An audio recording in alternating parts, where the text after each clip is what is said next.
जय हिंद दोस्तों, मैं किशन आप सबका स्वागत करता हूं और शुरू करते हैं आज के डिफेंस समाचारों को। दोस्तों, भारतीय वायुसेना के लिए अब एरोनॉटिकल डेवलपमेंट एजेंसी ने एक बड़ा खुलासा किया है। एडीए की तरफ से कहा गया है कि तेजस मार्क 1, तेजस मार्क 2 और आने वाला एमका जो है उनमें अब ऐसे सॉफ्टवेयर आर्किटेक्चर पर काम किया जा रहा है जो बिल्कुल मोबाइल फोन की OTA यानी कि over the air updates support करेगा। ये सॉफ्टवेयर दोस्तों मॉड्यूलर और अपग्रेडेबल होगा, जिससे कि बिना लंबे डाउन टाइम या रीडिजाइन के नए फीचर्स जोड़े जा सकते हैं। अब इंडियन एयरफोर्स भी सीधे कुछ छोटे मोटे बदलाव भी इनमें कर सकती है, जैसे कि मिशन प्रोफाइल को चेंज करना, नए हथियारों को जोड़ना आदि। ये सिस्टम तेजस मार्क 2 और एमका को लंबे समय तक मॉडर्न और ऑपरेशनल बनाए रखने में मदद करेगा। इसके कई तकनीकी फायदे भी मिलेंगे दोस्तों, जैसे कि अस्त्र मार्क 3 जैसी मिसाइल या फिर ब्रह्मोस NG को जोड़ने के लिए बार बार एयरफोर्स को ADA से मदद लेने की जरूरत नहीं पड़ेगी। इवन एमका जो कि 5th जनरेशन का फाइटर जेट है, अब रियल टाइम में AI, इलेक्ट्रॉनिक वॉरफेयर और स्टेल्थ अपग्रेड को सपोर्ट कर सकेगा। ये तरीका अमेरिका के F-35 जैसे एयरक्राफ्ट की तर्ज पर बेस्ड है, लेकिन भारत के ऑपरेशनल और इंडस्ट्रियल माहौल के हिसाब में इसे ढाला गया है। हालांकि यहाँ पर दोस्तों काफ़ी चुनौतियां भी हैं, चैलेंजेस भी हैं। जैसे ये जो विचार है वो काफ़ी अच्छा माना तो जा सकता है, लेकिन यहाँ पे सवाल उठता है कि क्या भारत के पास F-35 जैसी लॉजिस्टिक और सपोर्ट इंफ्रास्ट्रक्चर मौजूद है। दूसरा सवाल उठता है कि इंडियन एयरफोर्स के पास क्या इतना डिजिटल फ्लेक्सिबिलिटी होगी कि वो खुद से सॉफ्टवेयर को चेंज कर सके। और तीसरा सबसे बड़ा चैलेंज है साइबर सुरक्षा, कि क्या इस तरीके के ओपन सॉफ्टवेयर सिस्टम हैकिंग या फिर टेम्परिंग से सुरक्षित रह पाएंगे। लेकिन फिर भी हम ये कहेंगे कि ये कदम काफ़ी अच्छा है, मॉडर्न वॉरफेयर की दिशा में एक बड़ी छलांग है, लेकिन इसे सफल बनाने के लिए ADA, HAL और प्राइवेट सेक्टर को तकनीकी मजबूती, तेज अपडेट साइकिल और सुरक्षा पर गहरी पकड़ बनानी होगी। फिलहाल आपको क्या लगता है इस बारे में कमेंट सेक्शन में लिखकर जरूर बताइएगा। इसके अलावा दोस्तों, भारतीय नौसेना के प्रोजेक्ट 77 को हरी झंडी दे दी गई है और ये प्रोजेक्ट भारत में ही विकसित किया जाएगा, जिसके तहत SSN तैयार की जाएंगी। और पिछले साल ही कैबिनेट कमेटी ऑन सिक्योरिटी ने इस प्रोजेक्ट के लिए मंजूरी दी थी और शुरुआत में 2 सबमरीन बनाए जाने का फैसला लिया गया था। हालांकि कुल 6 SSNs बनाई जाएंगी। अब यहाँ पर सबसे खास बात यह कि इनमें 95% स्वदेशीकरण होगा, 10,000 टन इनका डिस्प्लेसमेंट होगा, स्पीड इनकी 56 किलोमीटर/आवर होगी, 190 मेगावाट का न्यूक्लियर रिएक्टर इसमें होगा, स्टेल्थ टेक्नोलॉजी और इवन इसमें पंप जेट प्रपोल्जन लगाया जा सकता है। यहाँ पर प्रोजेक्ट 77 में सबसे बड़ी खासियत क्या होने वाली है वो ये है कि ये पनडुब्बियां मैंड और अनमैंड ऑपरेशनल मॉडल के साथ आएंगी, जो कि एक नई शुरुआत है भारत की। इसमें सबमरीन इंसानी चालक दल के साथ साथ 20 टन के जलकपी XLUV जैसे अंडर वाटर ड्रोन को साथ लेकर ऑपरेट कर सकती है। और ये ड्रोन दुश्मन के क्षेत्र में जाकर सर्विलांस कर सकते हैं, उनमें अटैक कर सकते हैं और खुफिया ऑपरेशन कर सकते हैं। यहाँ पर सबमरीन दोस्तों मदरशिप की तरह काम करेगी, जो ड्रोन को कंट्रोल करेगी, लेकिन खुद की लो प्रोफाइल में रहेगी। इवन दोस्तों INS विक्रमादित्य और INS विक्रांत जैसे कैरियर ग्रुप को भी एक मजबूत अंडर वाटर सुरक्षा देगा।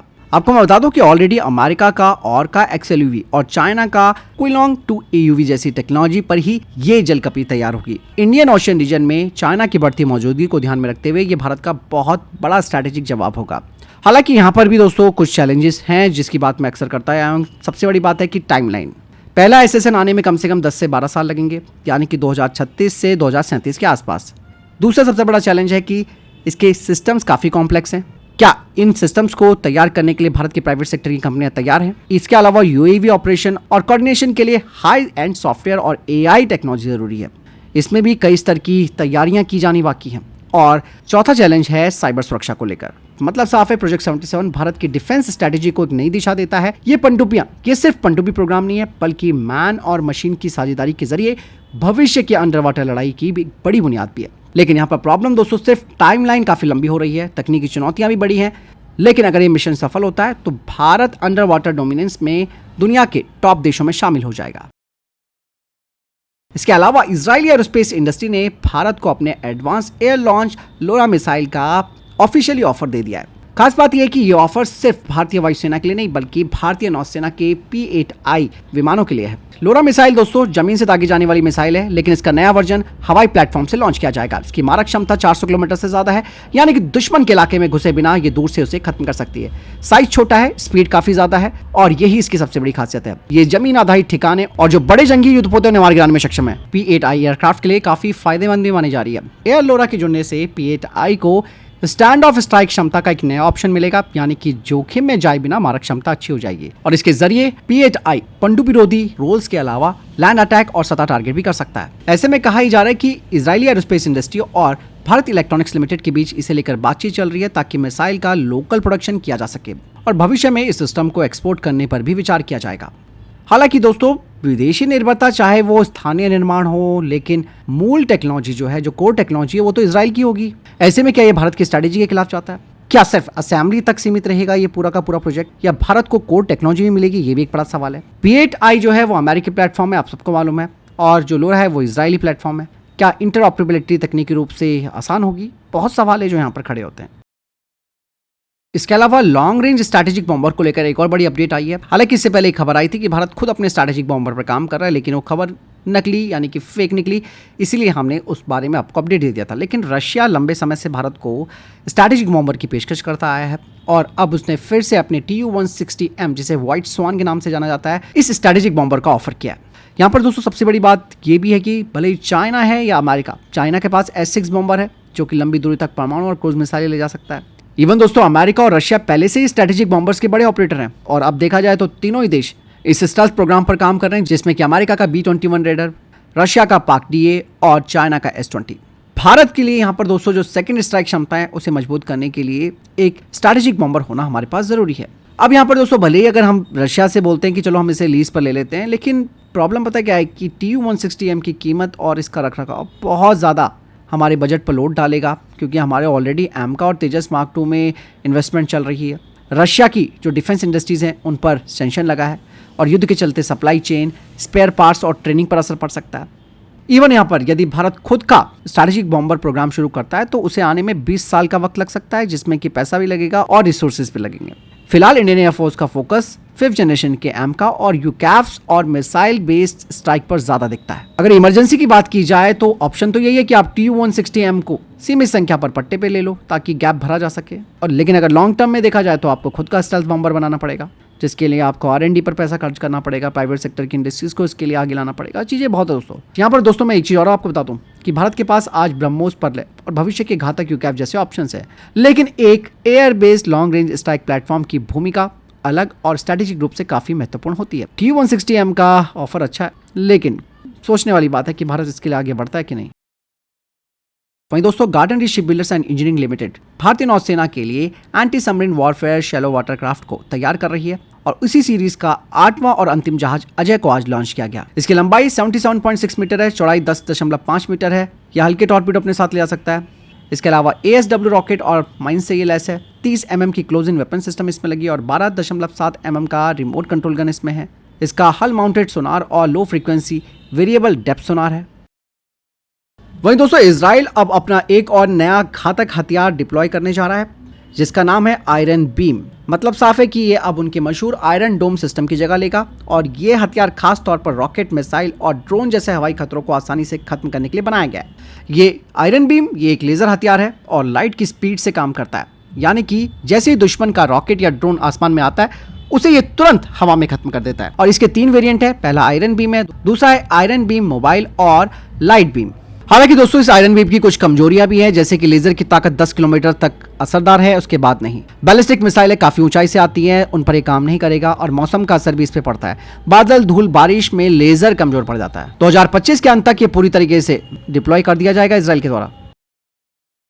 इसके अलावा भारत की CVRD ने अब 600 से 1500 हॉर्स पावर तक के पूरी तरीके से स्वदेशी इंजन विकसित करने की अपनी बड़ी योजना का ऐलान किया है। इन इंजनों को 2030 तक भारतीय सेना में शामिल करने का लक्ष्य रखा गया है।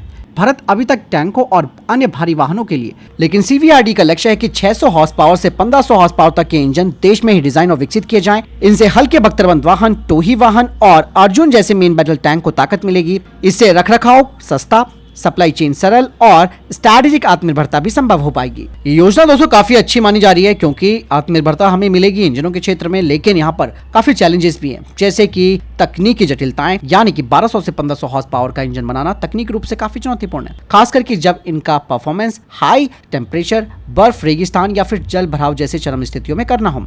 इसके अलावा टेस्टिंग और सर्टिफिकेशन में भी टाइम लग सकता है। जिस तरीके से 600 हॉर्स पावर का इंजन आज भी उसका परीक्षण जारी है, वैसे ही अन्य इंजनों को भी इसी चरण से गुजरना होगा। तो हो सकता है कि इससे 2030 की जो डेडलाइन रखी गई है उस पर प्रेशर पड़ सकता है। इवन दोस्तों जो विदेशी हैं वो अपने इंजनों को लगातार अपडेट करते हैं। भारत को भी इसी रफ्तार से रिसर्च और अपग्रेडेशन पर फोकस करना होगा, क्योंकि तकनीक जो है वो बहुत जल्दी और पुरानी हो जाती है। इवन दोस्तों यदि प्राइवेट सेक्टर की सहभागिता और इन्वेस्टमेंट इसमें नहीं बढ़ा तो ये प्रोजेक्ट तेजी से आगे नहीं बढ़ पाएगा।